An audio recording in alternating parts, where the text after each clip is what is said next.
Rick Zamperin here, welcoming you back to the fifth quarter show seasons, one of two features that I hope are keeping you entertained during the Canadian Football League's off-season. And if you're like me, you've learned some new things about the black and gold along the way. The fun continues today in episode 16 of Seasons, and I think, at least I hope, you'll enjoy it. From its inception in 1950, when the Hamilton Tigers and Wildcats merged to form the Tiger Cats, the football club was owned by the community. Business people, investors, even fans were able to buy shares in the club, and the team's management would use that money to help operate the team.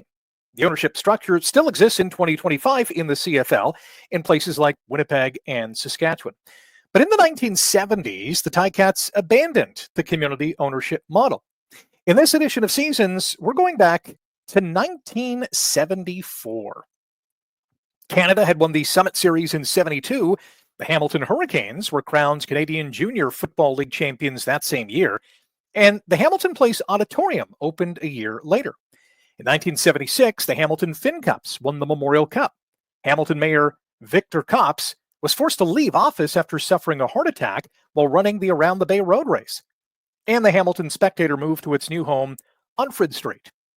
Coming off a dream season in 1972 in which the Ticats won a franchise-best 11 games, finished in first place in the East Division, and won the Grey Cup at Ivor Wynne Stadium, you wouldn't blame Hamilton fans for thinking that the great times and teams of the 1950s and 60s would continue into the 70s.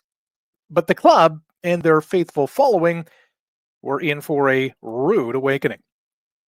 The Grey Cup in 1972 was the last game for Ticats icon Angelo Mosca.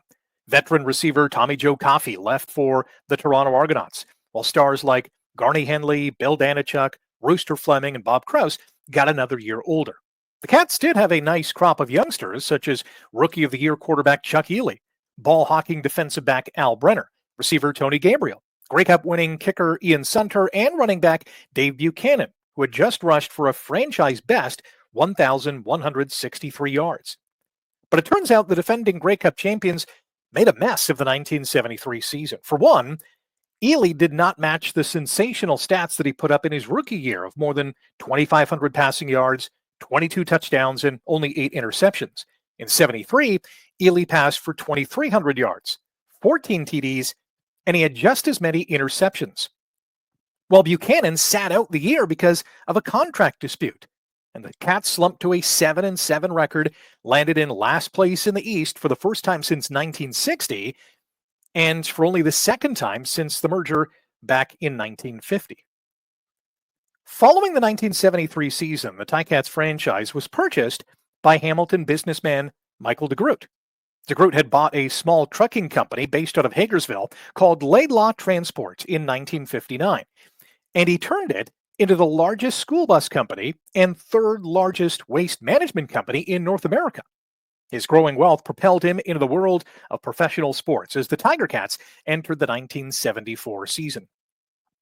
Buchanan had joined the Blue Bombers, and halfway through the year, the Ticats traded the slumping Ely to Winnipeg. Despite playing 2 more games in 1974, Hamilton was held to a 7-9 record and lost to Ottawa in the East semifinal.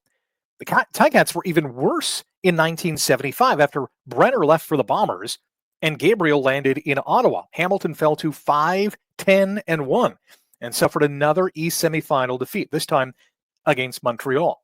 Head coach Jerry Williams resigned, and aging stars Henley, Krause, and Danichuk all retired.